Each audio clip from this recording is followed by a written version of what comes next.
He has the clutch gene. Eagles had no doubt in QB Jalen Hurts. Jalen Hurts' father, Averian, was waiting by the field entrance inside the Superdome as the final minutes of Super Bowl 59 ticked off the clock on Sunday. Occasional roars, whistles and LS chants echoed through the tunnel as Philadelphia put the finishing touches on a resounding 40-22 win over the Kansas City Chiefs, and Averian's son was about to be named MVP.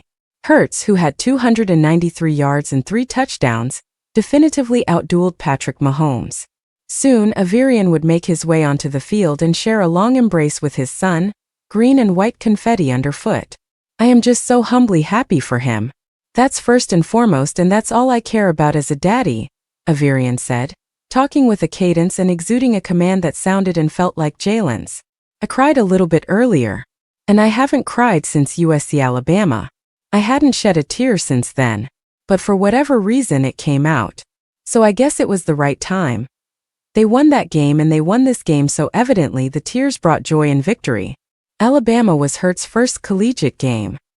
He had recently graduated from Channelview High School, where Averian coached him, and joined the Tide.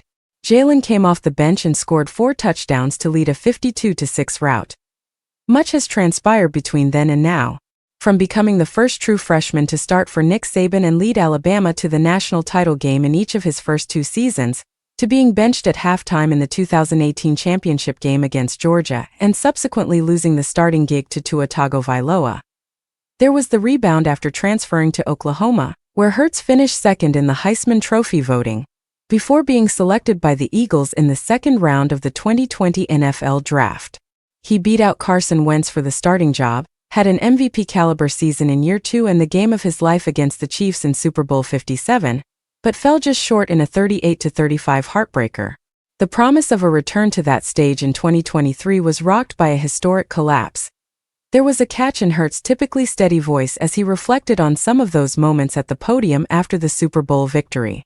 "It's not normal," Hurts said, wearing a gray championship t-shirt with the matching hat turned backwards, a smile briefly creeping across his face. "It's been a very unprecedented journey. It's always the beginning until it's the end. It means a lot. Quantifying all that work over the years, embracing everything, taking every challenge head-on and taking every joy and moment of achievement and success head-on as well and processing them all as one. It was a different kind of year for Hurts."